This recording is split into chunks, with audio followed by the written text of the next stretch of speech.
Migraine headaches can be debilitating, and many of us who don't get them don't understand how intense and disabling they can be. Tonight we'll talk about the causes and management of migraines. My guests tonight are Dr. Peter Roy, a physician with Center Medical and Surgical Associates in State College, and Jackie Showalter, a registered nurse and clinical coordinator of the Pain Management Center for Mount Nittany Medical Center. Jackie is also a patient of Dr. Roy's, and she can speak to both sides of the pain management issue with regard to migraine headaches. We'll talk about her experiences, but we also want to hear from you.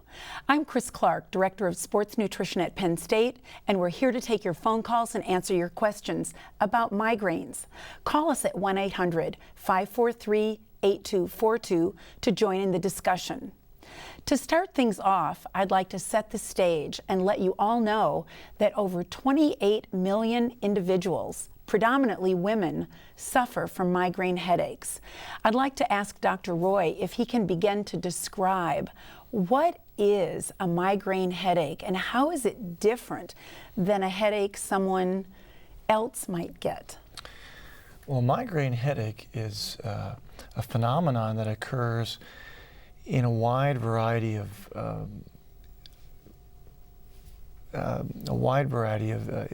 ways. It can start out with triggering factors which create perhaps an aura or symptoms you get prior to the headache, things that the patient gets that says to them, gee, I know I'm going to get a headache now.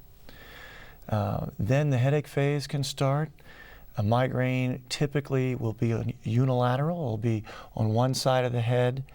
It can be typically of a pulsating or throbbing nature. And a migraine is also distinguished by other features that occur with the headache, such as nausea, vomiting, sensitivity to light, sensitivity to sound. It's the intensity and quality and then the intermittent frequency of this that makes this a migraine. And these are not problems that go away with just an Advil or a couple of Tylenol. It's very rare that over-the-counter medicines can get rid of a migraine. Most of the time we have to treat this with other medicines, prescription medicines, or even medicines to try and prevent the headache. Okay. Jackie, you're a patient of Dr. Roy's, and I understand you have a long history of having suffered from and dealing with migraines. That's right. It's been since I was 21 years old, and it wasn't new to me because my mother had migraines and my father got migraines. However, I never had a headache until I was 21, and once I turned 21, I started to get them, and I wasn't sure quite if it was a migraine or if it was just a headache, because when you've never had a headache, you weren't sure. But then I started to really get sick with them, and I would get this terrible pain in the one side of my head, and then I would get very sick, and I would start to have nausea and vomiting with it. And you couldn't just take an Advil or a Tylenol and get rid of it. You had to go to bed. You had to turn off all the lights, because lights are very bad for it, and you just wanted left alone. Sometimes it could last for an hour, and sometimes they could last for 2 to 3 days to a week. Well, what did you do? Did you tell your mother? I mean, you were 21, so you were an adult. Did you think that you were going crazy, that this was just something out of the clear blue, that something was really seriously wrong? No, because I was married and I had children, and the biggest thing was that I would get them. I was working, but at that time I would have a couple days off or on a weekend, and I would get so bad that I would have to go to bed. And when I realized I really needed help was because one day I put the children to bed, and my husband came home for lunch, and he said, "What are the kids doing in bed?" And I said, I can't stand to have them up. They have to be laying down because I can't stand the noise. And he said, "I think that you need to go get some help." And that's when I started with Dr. Roy. You know, interestingly, people, when migraines first start, it may be very disconcerting to them. They're scared. And what are these bad headaches? A number will come in to my office and say, well, do I have a brain tumor? Is something horribly wrong? Well, it's usually pretty quickly clear that there is no brain tumor. In fact, when you look at headaches in general, the really bad outcomes like brain tumors are just a very small percentage of all headaches. So the odds are in their favor that it's nothing more than recurrent headaches. They need treatment, but it's nothing that serious like they were originally thinking. But I can imagine how frightening it must have been for you and for many of the patients that you're seeing. Well, Jackie, was Dr. Roy the first physician that you went to seek treatment? No, I went to Dr. Mateer for several years, and then Dr. Roy came on the scene. He wasn't here then. Okay. And so then Dr. Roy came on the scene, so I went to Dr. Roy because I wasn't able, you know, it seemed like I failed every treatment, and I needed someone else. So then I started to try Dr. Roy and his suggestions. And what were your suggestions? Well, for her, the key was giving her a medicine to take every day to prevent headaches. When the headaches become so frequent or so severe that it's just impossible for these as-needed medicines to help, the best thing is to give a daily medicine. These are called prophylactic medicines. And the idea is to hit on the right one. The problem is some people will respond to one, others will respond to another. Sometimes it's a bit of a trial and error, particularly with severe refractory migraines. You have to try a number of things. Were you a perfect patient? You know, the first thing that was offered you, did it work? No. I've probably been one of his worst patients. I think that we have a list about this long of medications that we've tried and failed and tried and failed. But I didn't just like take them for a week or two. I would take them for about 6 months to 9 months, try them out, being honest, you know, just really try it. But they just didn't work. And the best thing that I found for myself, and that was just within the last, maybe six years, was Depakote and Imitrex. Finally, when Imitrex came on the market, that saved my life because I could actually work then.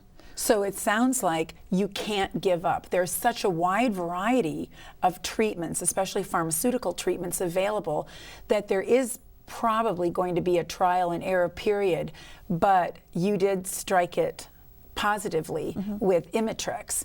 And then what else are you doing to help modify migraines in your life? Well, I stay away from the triggers. At the beginning, Dr. Roy asked me to make a diary. Well, I tried, and to me, I thought that diary, that doesn't work. And the diary was about what? It was about what kind of foods you eat, how you sleep, because you really shouldn't, you should really stay on a routine.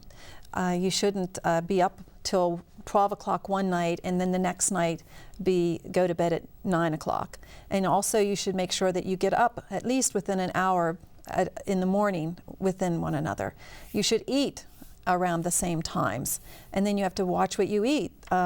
Lots of times they say that citrus or chocolate, those kinds of things will set it off, and so you kind of just keep those things in mind. But for years, things just really didn't work. But now things are beginning to come to me, like right now, chocolate. I know that if I eat chocolate, within about 5 hours, I'm going to have a headache. My husband would stop within the last month or maybe 3 months, and he would get me a whoopie pie on Sunday after church. And I love those. And by the time the evening would be here, I'd wake up or the next morning, I would wake up with this terrible headache. And so I knew that chocolate wasn't my thing. I needed to stay away from chocolate. Yeah. And bright lights. One time I went to a concert for the Women of Faith, and in the evening I sat there and I watched these lights, and they were banging, you know, the kind that just kind of disco thing. Yeah. And by the time I got back to the hotel, I had a terrible headache. I never made it to the all-day Women of Faith then. I had to stay in the hotel all day. Wow. So you have to really Know thyself. You have to really learn yourself, and Yeah. exercise is good too. Great. And it helps with the stress. You know, even before you get to medicines, there's many things a patient can do to try and reduce their migraines. Just like Jackie said, you have to identify the triggering factors. Stress is the most common triggering factor. Unfortunately, we can't eliminate stress in our life. Weather changes, certain foods. You have to go after those things that you can at least try and identify and then avoid them. And then there's things you can do from a lifestyle standpoint. Studies have shown that if you get regular sleep, regular eating patterns, and regular exercise, you will reduce your migraine frequency. Wow. Well, let's take a call from Dale in Warren. Hi, Dale. Are you there? Yes, ma'am. And what question can we answer for you tonight? I had migraines for several years, probably about 10 years, and at the time I was working in a precious metal department. I was working around a lot of chemicals, acid, cyanide, ammonia, and I had the headaches and nothing helped until Imitrex came out, and the Imitrex injections would really worked well, but after I bid out of that department, I had them for maybe a year. I don't know if it was a residual, but I haven't had a migraine in probably 5 or 6 years. I just wondered if a doctor's opinion, if the chemicals can set them off. Well, Dale, you raise a good issue. Toxins, chemicals, things in our environment are notorious triggers for migraines. There's many people who would tell you, gee, there's an odor in my house, there's something in my workplace, and every time I'm around that, that'll trigger a headache. Perfumes can do that to certain individuals. So odors and chemicals are notorious triggers. Well, another thing that is perfume is really bad, but also the candles that we light in our house for the smells. Oh. I can only use the very, very light smelling ones. I walk into the stores with those strong smelling, I have to leave because I know that I'll get a headache. So smells are really a wide variety of potential environmental chemicals. The perfume that maybe someone next to you at work is wearing, and it can actually make you to the point where you get very sick. Interesting. Well, one of the things that I wanted to be clear on is this research that I investigated and said that women more often than men are the victims of migraines. Why is that? I think the answer to that is the hormone cycle in women. Okay. It's very common for women to get headaches specifically around the time of their hormonal cycle. For example, ovulation, their menses, times around childbearing, with pregnancy and delivery. These things can notoriously trigger headaches. Mm-hmm. And so would someone do something to regulate the hormones, either remove them or take more? What would be a treatment strategy in that situation? Well, that's a more difficult treatment strategy, and if you really look at the data, you'll find that if you try to manipulate hormones, let's say, well, I have very bad migraines around my hormone cycle, so I'm going to take a birth control pill, or I'm going to take an estrogen product of some sort, that may end up making it worse. It may make it better. Sometimes it's worth a try. Sometimes different estrogen levels, like low dose versus high dose, makes a difference. That's almost trial and error to a degree. It doesn't always work. Okay. Well, if you're just joining us, this is Your Health, and we're inviting your calls. I'm Chris Clark, Director of Sports Nutrition at Penn State, and we're talking with Dr. Peter Roy, a physician with Center Medical and Surgical Associates in State College, and Jackie Showalter, a registered nurse and manager of the Pain Management Center for Mount Nittany Medical Center. We're talking about migraine headaches. Call us with your questions at 1-800-543-8242. Well, Peter, earlier in the show, you were talking about medications to prevent migraines from happening, and also then medications for the treatment of the problem. How many individuals really need to take medication regularly to prevent these kinds of situations from happening? Well, you know, that's a good question. The problem is I see, or tend to see, the worst cases because they're come on their own or their doctors will refer them. I tend not to see the really easy cases where perhaps someone has a migraine once a month or less. I may never see that patient. They're very adequately controlled with just taking something as needed. If you start getting severe headaches once a week or more, or your headache lasts multiple days and really incapacitates you, perhaps keeps you from work, then you're going to have to start thinking about taking a medication daily to prevent headaches. You know, you mentioned missing work due to these headaches. That's how debilitating they can really be. Isn't that, Oh, isn't absolutely. that true? Jackie, did you ever have a history of being in such severe pain with these migraines that you couldn't go to work? Yes, I have. In the earlier part of my years, I remember one time I was off for, I think, a whole week and a half because I just could not get rid of my headache. And I went to the emergency rooms, I believe twice, because I was having the nausea and the vomiting, and I just couldn't get rid of the headache, and they would give you a shot there and send you home. You'd wake up and it would be back again. And finally, I went on for about a week and a half, and my husband said, you need to call and get something else. So I called Dr. Roy, and he started me on a prednisone pack, and that did help. And I found that if things get really bad for me and I can't get rid of the headache for 3 or 4 days, then I'll get that kind of medication. Okay. You know, as a nutritionist, I'm listening to the medications and some of the fallout to the pain. Is there some weight issues, like not eating because of pain, and do you lose weight, or are any of the medications influential in changes in appetite or weight gain or weight loss? How is that? Well, there's a number of medicines that we use to help prevent headaches, which can have, well, adverse effects on your eating patterns. A lot of the medicines we use, there's categories of medicines like antidepressants, some of the old-fashioned antidepressants, doxepin, amitriptyline, nortriptyline, they can make you gain weight. Depakote is another good medication to prevent headaches. That can lead to weight gain.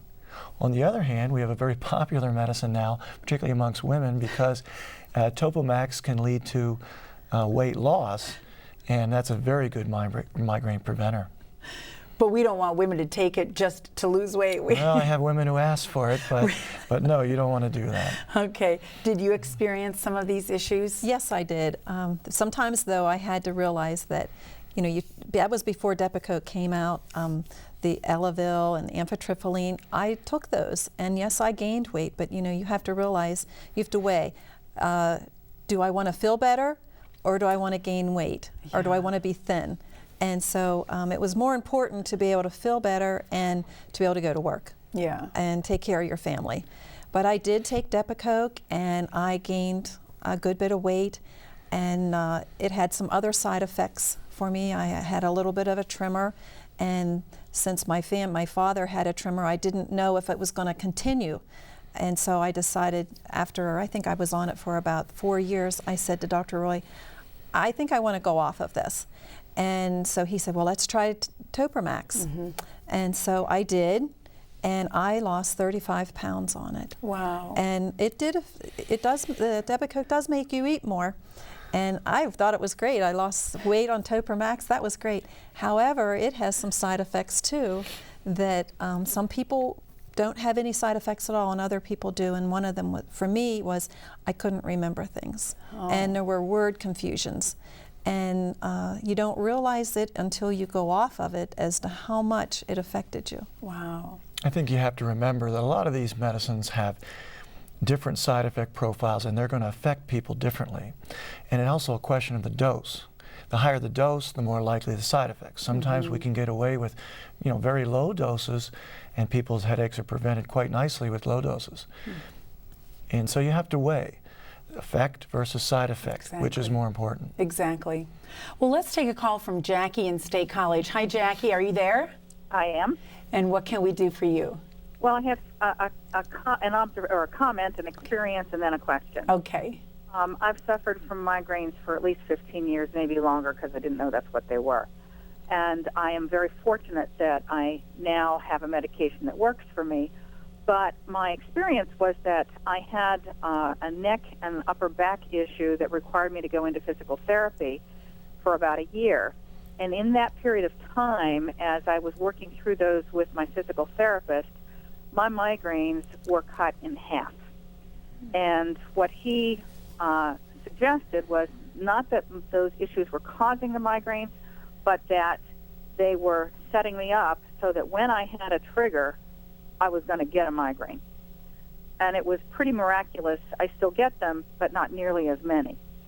My question is, I've had another experience recently where I was turned down for health insurance solely based on the fact that I get migraines. I'm not taking medication to prevent them.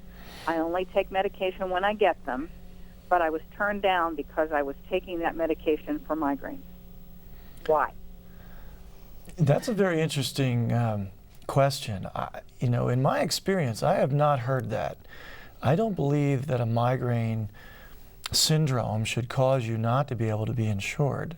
However, insurance companies are constantly changing the rules, and migraine headaches don't shorten your life. They don't, they're pretty debilitating when you have them, of course, but they're an intermittent phenomenon, and you're right back to normal when they're over again. Mm-hmm. Jackie, you raise another important point about headaches, and that is other things such as neck problems, shoulder problems, muscular problems. I see a lot of people with neck pain, chronic pain, and that tends to increase the frequency of their migraines. And when you treat the neck problem, a lot of times the migraines decrease, just like she said. Jackie, have you tried to write your insurance company and actually explain the situation to them? I did. I actually appealed the decision, and I was turned down again. And I'm not the only one. I have I'm self-employed, so I have to get my own insurance, and I have other friends who have been turned down for exactly the same reason, because they take medication for migraines. Wow, I'm very sorry to hear that. Thanks a lot for calling and sharing your observations with us. Let's take a call from Dan in Altoona. Hi, Dan. Hi, how are you doing? Great. Can we help you with a question? Well, yeah, I seem to suffer frequently from these migraine headaches. It seems like they come on whenever the high pressure systems, the air changes around, and they can become so deliberate that I can't function at work, or I have to lay in a dark room, and it's really they start from the eye and go back toward the head, and just make you sick and can't breathe and type of thing like that. I really don't know what to do for them. Dan is expressing a very common phenomenon with migraines. Weather changes are a notorious trigger for migraine headaches. People become almost like those with arthritis, walking barometers. They can tell when that weather front's coming in, and that can trigger their migraine. The only thing you can really do, because you can't change the weather, is you can see your physician. Perhaps you can get a medication to treat that when it comes, or if they're frequent enough, perhaps a daily medicine to prevent them from coming. Okay, thank you. Thanks a lot for calling, Dan. Let's take a call from Joyce in Kane. Hi, Joyce. Hi. What's going on with you? Do you have a question for us tonight? Well, I'm wondering, I have a grandson, like I said. He's had headaches since he's been, 8 or 9, but he's now 17, and he still has them, and they can come in the morning, they come in the afternoon. He's taken medication, but it doesn't seem to do much good. Well, pediatric migraines is a whole nother subset of migraines, and unfortunately, very young children can get migraines, even 4 or 5 years old. Now, sometimes it's hard to get that out of children, what symptoms they're having, and then trying to relate that to migraine headaches. But as we mentioned a little earlier in the program, I think Jackie said that both her mother and father had headaches. Having a genetic link to migraines is very common, and these children can inherit these headaches from one of their parents. You have to be careful with medications. Certainly for an 8-year-old, you're sort of limited as what you can give. He's 17 now. But now that he's 17, there's a wide variety of medicines we can use. Now, in my practice, I hear that a lot. Nothing works. Well, you got to dig a little deeper, and sometimes you got to try different things. I think the important thing is not to give up. Find someone who's willing to stick with your grandson and work with them and see if they can get rid of these headaches. Mm-hmm. Yeah, I encourage him, Joyce, to maybe go back and talk at greater length with his primary care physician, and perhaps he needs to be recommended to a migraine headache specialist. Do you have any recommendation for a migraine specialist? Yes, Dr. Peter Roy at Center Medical and Surgical Associates here in State College, and that's who you've been talking to. He is an expert in migraine headaches. Uh-huh. And what's the name again, Dr. what? Dr. Peter Roy, R-O-Y. Uh-huh. Well, I should point out that there are a number of fine neurologists in the Center County region. There's several in the Altoona area. There's several in the State College area. Most any neurologist is well adept at treating migraine headaches. It's probably the single most common thing I see in my practice is headaches. Uh-huh. So we're very used to dealing with them. Is there any chance that he would grow out of this? You know, that's a good question. Some people do grow out of their migraine headaches. What's more common than outgrowing your headaches is going through phases. I'll talk to a number of people where they'll have headaches for a certain number of years, maybe in their teens or 20s. They'll go through a period where they don't have them. Then maybe in their 30s or 40s they come back again. The fact that migraines change over time is the key. It's very common. With women, there's certain periods of their life they can happen more than others. Late 30s, 40s seems to be, unfortunately, a time when women get headaches quite frequently. And then as they enter into that post-menopausal period, they can start losing their headaches again. Joyce, thanks a lot for calling in tonight. Let's take a call from Pat in Port Allegheny. Hi, Pat. Hi. I have a question for the doctor. I myself am a migraine sufferer. I found that Zomeg is something that has been very helpful to me, although I don't feel particularly well after I use it. I find that I need to sleep for a while, but maybe that's the migraine. On several occasions I've been caught where I didn't have my medication, and my migraines tend to start with a gripping pain in the back of my neck. I'm wondering if there's any way to possibly slow down the progression of migraine with heat compresses or cold or maybe even massage. Have you heard of these treatments, so to speak, in short of having your medication with you? Well, certainly there's many people in my practice who feel that getting regular massages prevents a lot of their headaches. And some people like to have their temples massaged, their neck massaged during a headache. They feel it helps. Others say, don't touch me. It makes it worse. Sometimes heat works, sometimes cold. I'm not saying that to be, difficult, but it's true that people respond differently to different things. The other point you mentioned first, you mentioned a drug called Zomeg. There's a class of medicines called triptans. Triptans are the newer medicines. They're the so-called migraine drugs. And there's several of them: Imitrex, Maxalt, Relpax, Axert, Zomeg. So we're not trying to plug one particular triptan over another, but the point is some migraineurs find that they respond very nicely to one and not at all to another, even though they're closely related. They'll have side effects to one and not another. So sometimes you have to switch those and see if one works a little better than another. You have to talk to your doctor about that. Okay, thank you very much, doctor. Sure. Thanks a lot. In case you're just tuning in, this is Your Health, and we're hoping you'll join the discussion. I'm Chris Clark, Director of Sports Nutrition at Penn State, and we're talking with Dr. Peter Roy, a physician with Center Medical and Surgical Associates in State College and an expert in migraine headaches. And we're talking to Jackie Showalter, a registered nurse and clinical coordinator of the Pain Management Center for Mount Nittany Medical Center. We're talking about migraine headaches. Call us with your questions at 1-800-543-8242. Let's take a call now from Cynthia in DuBois. Hi, Cynthia. Yes, hi. Do you have a question? I do. That's for Dr. Roy. Okay. I am an intermittent sufferer who goes through phases, and I'm currently in a big phase at this point where I'm having them almost daily. But my question is, my doctor has me on all the medications and things that you're talking of, and I routinely need the prednisones and the steroids to take the swelling of my brain down.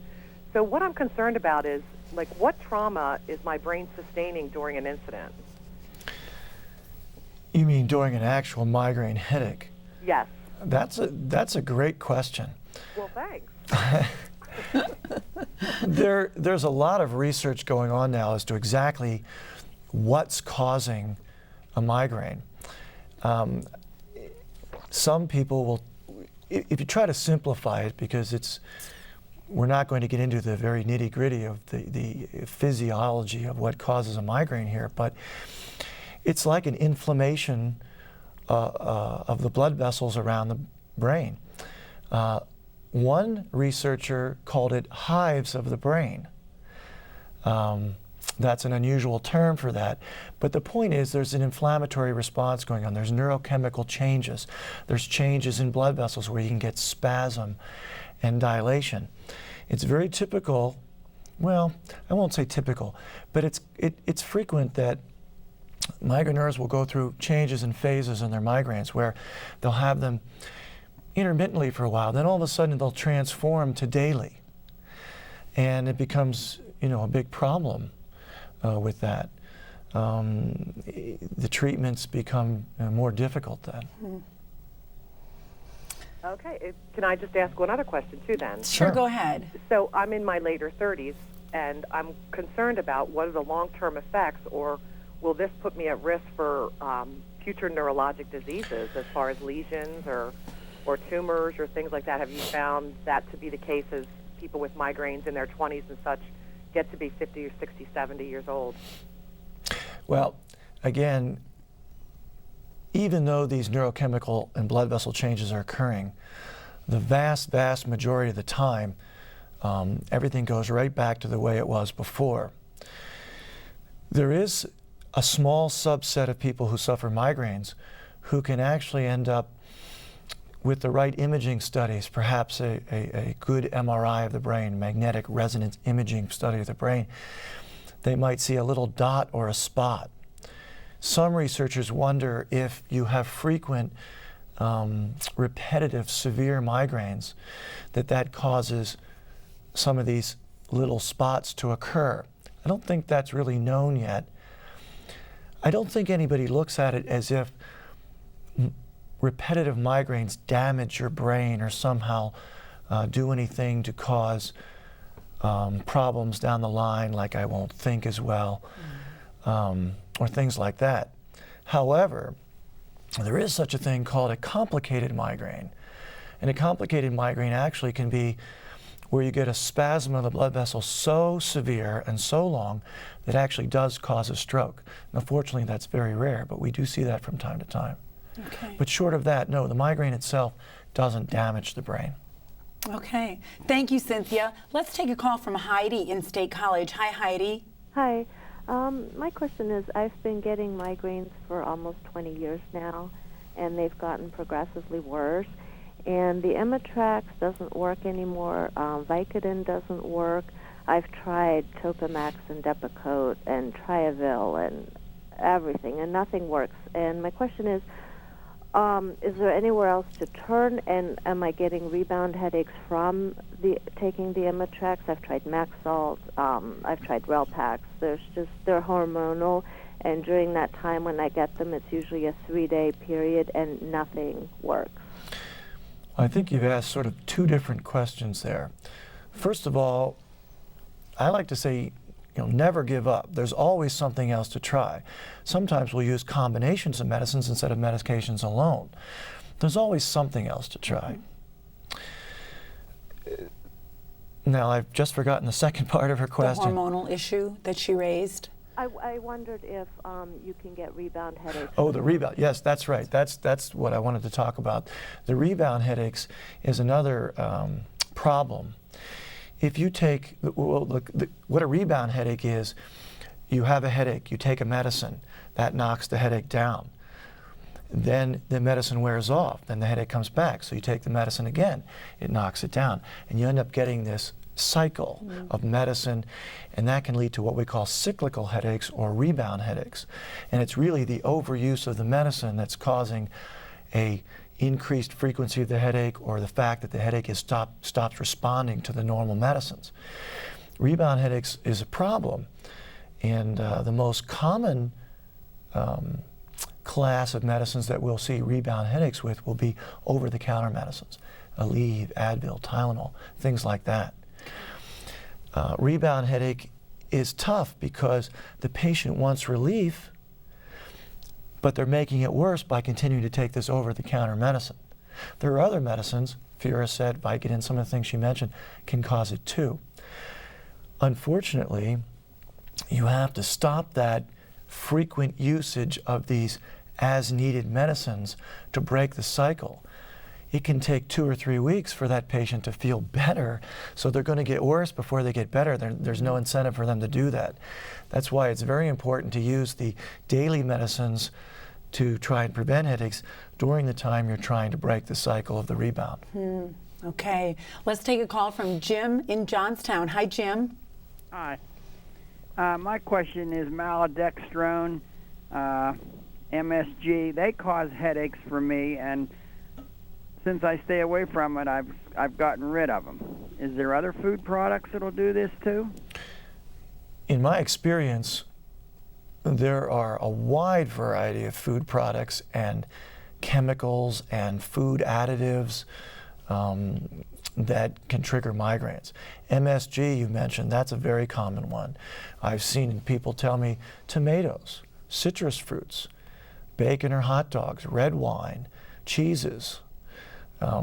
There's certain chemicals in these foods that somehow trigger a headache in an individual. One person may react to one thing, whereas someone else may not react at all to that. It's very individual. Okay. Sometimes it's very difficult to figure out which substance or food, if any, is triggering your headaches. And in your case, it was whoopie pies? Yeah, chocolate. Chocolate, right? Is that right? Right. Yeah. Well, let's take a call from Karen in Johnstown. Are you there, Karen? Yes, I am. Hi. Hi. I'm calling actually for my daughter who suffers from migraines. Okay. She's taking Topamax, but she's also taking Paxil, and I was wondering if Paxil could be contributing to the migraines. Another good question. Lots of good questions tonight. Some medicines are two-edged swords. Some medicines can help with headaches, some can make them worse. I think if you're one of these people that likes to read about their medicines and you pull open a book like the PDR, which tells you lots and lots about the medicine you're taking, you'll find headache as a side effect listed on virtually every medicine we give, even the ones we're using to treat headaches. Because in a small percentage of the population, any medicine can do anything in anyone, particularly giving them a headache. By and large, though, in the vast majority of people, antidepressants tend to help headaches, not give them. So although it's possible, it's probably not likely that the Paxil is leading to the headaches. So it could be something else like stress or lack of exercise or some of the other lifestyle modifications that we talked about earlier. It could be. Yeah. I found that you need to drink too. You need to drink a lot of water. I find that if you don't drink a lot, enough of water every day, that you will develop a migraine. So dehydration may play a role in the development of a migraine. My daughter-in-law finds that if she doesn't drink enough of water, that she'll get a migraine. And I've been watching that myself, and so I try to drink at least, you're supposed to drink 8 glasses of water a day, but at least try to get in 4 or 5, because if you don't keep yourself hydrated, and sodas aren't going to do it. Water is what you need. And That's a great piece of advice. Yeah. It really is. Well, let's take a call from Carla in State College. Hi, Carla. Oh, hi, Chris. How are you? I'm great, thank you. I had a question. I've had migraines for about 40 years, but for the last 10 years, I've had episodes of vertigo. They vary a lot in duration and frequency. I was wondering if anyone had ever suggested a link between migraines and vertigo. Yes, there are links between migraines and vertigo. If you talk to people who have migraines, you'll find that a number of them during their migraine will feel dizzy. That may be just kind of lightheaded, or it may be a little bit of whirling, spinning, a little vertigo.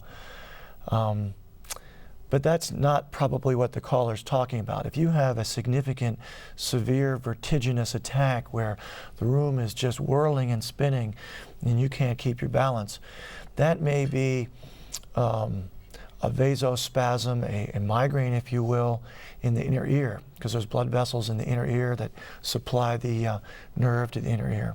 So yes, in a small percentage of people, vertigo can be a symptom of migraine. It has to be checked out. And they always tell me it's a virus, and after about the 8th time, I kept thinking, how can I be the only person getting this virus? Well, you raise a good point, because one of the keys we look for in migraines is that pattern, that intermittent pattern. And certainly, if you've got a regular pattern of these events, it seems a little unlikely that a virus is hitting you, every other week and doing that one specific thing and nothing else. Usually people with viruses have other symptoms of virus. Thanks for calling, Carla. Let's take a call from Patricia in St. Mary's. Hi, Patricia. Hi. How are you tonight? Fine. Do you have a question for Dr. Roy? Yes, I was wondering what you could do to prevent migraine. Okay. Prevention of migraines, we can talk a little bit about the medicines. There's 3 main categories of medicines I'll tell patients about that we use to prevent migraines. One are the antidepressants. We already talked about antidepressants. The old-fashioned kind we talked about. The newer ones, maybe not as good. The Zolofts, Lexapro, Paxils, Effexors, they can help some. The other category of medicine we use to prevent headaches is blood pressure drugs. Verapamil, Inderal, these are older medicines. A third category are seizure drugs. Depakote we talked about, Topamax, there's some others. All these categories are very commonly used to prevent headaches. We decide to use them based on how severe your headache is and how frequent it's coming. And we kind of weigh that together and say, are you willing to take something daily to prevent headaches? The other thing we weigh is, what are the side effects of the medicine? Sometimes people have migraines, they don't sleep well, or they have a lot of stress. Well, maybe one of those old-fashioned antidepressants that makes you sleepy, you take that once before bed. We help stress, we help your sleep, and help the headaches. Maybe someone's a little overweight, and we give them Topamax, and that sort of treats 2 problems. So we use the medicines. You have to take the patient as a whole and look at the big picture. As part of the prevention strategy, would you approach with a patient some of the lifestyle modifications, that the exercise, the eating right, the regular sleeping, the drinking adequate water, all of these things as well? Oh, absolutely. That becomes a very important part of the whole picture. Okay. All right, so Carla from Johnstown is on the line. Hi, Carla. Hi. How are you? Oh, real good, thank you. Can we answer a question for you this evening? Yes, I get the blurred vision where I only see half of someone's face sometimes, and the left side of my body goes numb, and I've even gotten so far that I get confused and I can't think right. And I very seldom get a headache with this, but they tell me these are migraines. Yes, what you're describing is what I like to call a migraine equivalent. Let's take a minute to talk about that, if that's okay. If you think very simply of what a migraine is, you'll find that these triggering factors, whether they're hormonal or whatever we've talked about, there's many things, will cause a cascade of neurochemical events in the brain. These things will affect the blood vessels of the brain, and you can get spasm of the blood vessel, constriction of the blood vessel. And then blood doesn't get through that blood vessel to that part of the brain, and you'll get a symptom. Perhaps it's a flashing light, or numbness, or a little confusion, just like the caller said. That's called an aura most of the time. And then, after that typical aura, maybe it's 15 to 30 minutes or so, that blood vessel relaxes. And if it overdilates, that stretches the nerves around the blood vessel, and that causes the pain. Headache isn't from the brain itself, it's from the nerves around the blood vessels of the brain. If a person has the aura, the constriction, but never gets the dilation, they'll get a migraine equivalent, the aura without the migraine. It's a common phenomenon, and there's medications that we'll typically use to help prevent that. You can't, once an aura comes, you can't stop the aura. It has to run its course. The only thing you can do is give a medicine to try and prevent the aura, and we have medicines for that. Great. Boy. Mary from Altoona, do you have a call? Or I'm sorry, Yes, do you I have a question? Yeah, yes, I do. I have migraines, and now I have vertigo. It's from an accident, a car accident. And my question is, when I got diagnosed with vertigo, first thing I got was, I was outside, and it was like bright lights. I mean, it was just went totally white, and I got deathly sick. And my question is, then they diagnosed me with vertigo. Why did I get that? I mean, it was just awful. It was just so bright. It was unbelievable. Why did I get that? Well, it's difficult for me to tell exactly why you got certain things, because I haven't had a chance to, know you further, examine you, talk to you. But you did make an interesting statement in the beginning. You said you had an accident or some head trauma at first. Another problem that I see where head injuries can trigger migraines. We see this in athletes, we see it in people who have car accidents. Maybe they've had a certain level of migraine frequency and the head injury has triggered it. Now it's much more frequent. Maybe they didn't have migraines at all, and now they're starting to get migraines, another triggering factor. Yeah, it took a good 10 years after the accident before the migraine started. Flashing lights is a common aura to a migraine. Bright lights is part of that. It could be that this bright light phenomenon you're describing is an aura. On the other hand, I think Jackie will tell you that bright lights can trigger a headache. Yes. Well, what about vertigo, that it started right after that? Again, the vertigo is another symptom that may be migraine related and may be related to your head trauma too. It's difficult for me to be sure based on the facts that you gave me over the phone here. You said, Jackie, that bright lights really stimulated your migraine. Right, they do. And you had to go into a dark room, like a couple of the callers have identified that in order to help calm their or relieve some discomfort, they need to have all the lights out, and it has to be dark and quiet. Right, and sometimes I'll even put ice on my forehead, like right here. But according to Dr. Roy, you shouldn't leave it on there for hours, 20 minutes, and then take it off, because the blood vessels will constrict, right?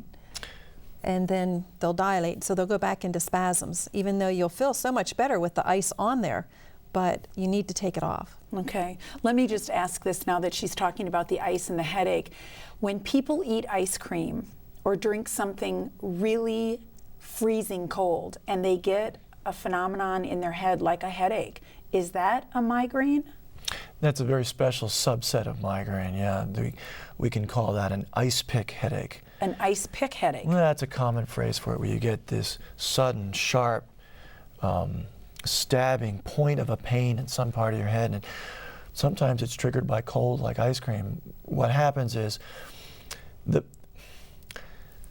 when you talk about the pathophysiology of that kind of headache, it's done through the trigeminal nerve, the nervous system part, that sensation of the face and inside the mouth, and that sends a message back to the brain, and the brain sends a signal out, and you get this migraine phenomenon of a very intense headache.